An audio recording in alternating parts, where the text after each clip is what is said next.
안녕하세요 여러분, 서울언급치과 원장 김도현입니다. 요즘 임플란트 시술을 하다 보면 환자분들로부터 비슷한 질문을 많이 받게 됩니다. 선생님, 임플란트는 얼마나 오래 쓸 수 있나요? 임플란트에는 어떤 문제가 생길 수 있을까요? 그래서 오늘은 여러분들이 가장 궁금해하시는 질문들에 대해서 명쾌하게 답변하고 소중한 우리 임플란트를 오래오래 쓸 수 있게 관리법에 대해서 알아보는 시간을 갖도록 하겠습니다. 자, 그럼 시작해볼까요? 임플란트 평균 수명은 10년이다.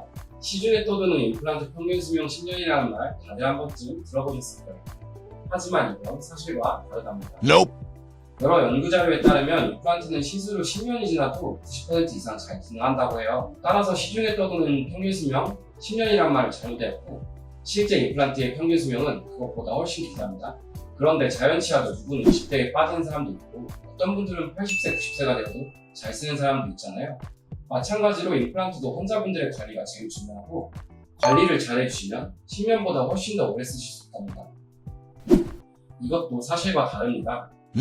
하지만 임플란트도 자연치아와 마찬가지로 플라우 관리가 굉장히 중요합니다. 임플란트 주위에 플라우가 끼면 치아에 치주염이 생기는 것처럼 임플란트에도 임플란트 주염이 생길 수 있습니다. 그리고 염증을 계속 방치하다 더 심해지면 임플란트가 빠지게 되는 경우도 생겨요. 또한 임플란트는 픽스처와 상부보철물, 크라운으로 나뉘는데요. 호두나 오징어 같이 딱딱한 음식을 너무 강한 힘으로 씹게 되면 크라운 혹은 픽스처가 깨질 수 있습니다. 그렇기 때문에 다시 한번 강조하지만 가장 중요한 건 바로 관리랍니다. 이렇게 자꾸 관리가 중요하다고 말하는데, 그럼 어떻게 관리해야 하나 궁금하시죠? 제가 이제부터 차근차근 알려드리겠습니다. 가장 먼저 수술 초기에 부드러운 음식 위주로 천천히 드시는 게 좋습니다. 그렇다고 죽 같은 것만 드시라는 얘기가 아닙니다. 임플란트는 씹을수록 뼈가 리모델링 되면서 더 강한 힘을 받을 수 있는 구조로 변하기 때문에 처음에는 부드러운 음식 위주로 드시다가 차근차근 강도를 높여 나가시는 게 좋습니다. 두 번째, 문제나 이상이 없으셔도 정기검진은 반드시 오셔야 합니다. 보통 문제가 없다고 생각해서 몇 년 만에 오시는 경우에 이미 임플란트 주위염이 상당히 진행되어 치료가 어려운 경우가 많습니다. 임플란트 주위염은 통증이나 임플란트의 흔들림 등의 자각 증상 없이 진행되는 경우가 많아 반드시 오셔서 검진을 하고 정기적인 스케일링을 하셔야 합니다. 정기검진 시기는 처음에 임플란트 주위뼈가 리모델링 되는 시기가 가장 중요해서 3개월, 6개월, 1년 등으로 적습니다. 특히 잇몸이 안 좋으신 분들은 3개월 단위로 오셔서 스케일링 등의 정기 잇몸 관리를 하시는 것이 많은 도움이 됩니다. 세 번째, 올바른 약실은 굉장히 중요합니다. 중요한 건 잇몸이 있는 곳인데, 잇몸 주위에 플라그나 치석이 쌓이면 임플란트 주위염이 생깁니다. 잇몸 부위를 마사지하듯이 회전하면서 여러 번 닦는 게 중요하고요. 임플란트는 치아와 사이가 자연치보다 넓어 치아 사이사이는 시간 칫솔이나 치실 등으로 닦아주는 것이 반드시 필요합니다. 네 번째, 금연은 선택이 아닌 필수입니다.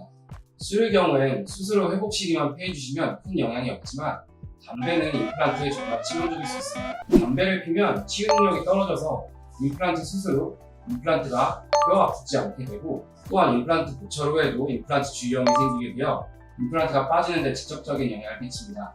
성공적 임플란트를 위해서 금연은 필수적 조건입니다. 마지막으로 무엇보다도 수술을 정확히 잘하는 게 가장 중요합니다.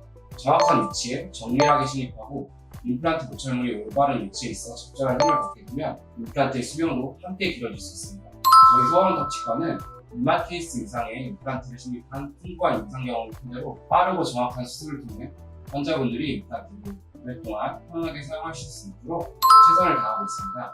그리고 꾸준한 사후관리까지 신경 쓰고 있는데요. 이렇게 수술 경험이 풍부하고 수술력이 좋은 경험을 찾아가는 게 같은 재료를 쓰더라도 임플란트를 오래 유지할 수 있는 때가 된 겁니다.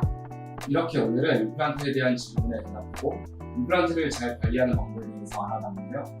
혹시 더 궁금하신 점이나 상담이 필요하신 분들은 언제든 서울언급치과를 찾아주세요. 늘 건강하고 행복한 미소를 지으실 수 있게 도와드리겠습니다.